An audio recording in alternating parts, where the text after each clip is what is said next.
નમસ્કાર, આપ જોઈ રહ્યા છો સ્પાર્ક ટુડે ન્યૂઝ। સુરતના અડાજણ પાલનપુર જકાતનાકા પાસે સુરત મહાનગરપાલિકા દ્વારા દબાણ હટાવવાની કામગીરી કરવામાં આવી હતી। કાર્યવાહી અડાજણ પોલીસ સ્ટેશનના માર્ગદર્શન હેઠળ કરવામાં આવી છે।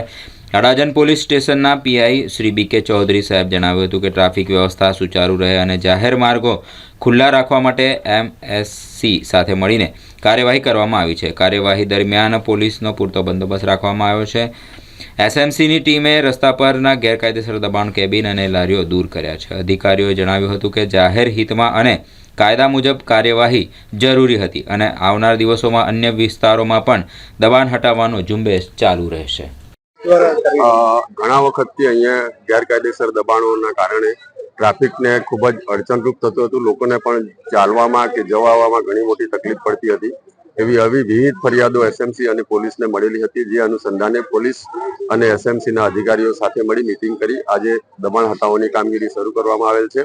આ કામગીરી હવે નિયમિત રૂપે કરવામાં આવશે। અત્યારે કઈ જગ્યા પર આપણે ફરી રહ્યું છે? અત્યારે આપણે અડાજણ વિસ્તાર અને પાલ વિસ્તાર અને રાંદેર વિસ્તારમાં આ કામગીરી હાથ ધરવામાં આવેલ છે। કેટલા દિવસ સુધી આ ઝુંબેશ?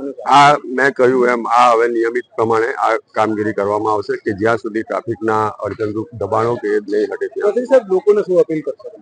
લોકોને અપીલ કરીશ કે રોડ જે છે એ આપણા અવર જવર માટે જ છે। આપણને ઇમરજન્સી, આપણે ઘણા દાખલાઓમાં જોયું છે કે જ્યારે ઇમરજન્સી સર્વિસીસની જરૂર પડે છે ત્યારે આપણા ફાયર ફાઈટર જઈ શકતા નથી, એમ્બ્યુલન્સ જઈ શકતી નથી। એવા સમયે આપણે જો ટ્રાફિક ખુલ્લો રાખીશું, અડચણ નહીં કરીશું, દબાણો નહીં કરીશું તો આપણે આ સુવિધાઓનો પૂરેપૂરો લાભ લઈશું અને જાનહાનિ થતી બચાવી શકીશું।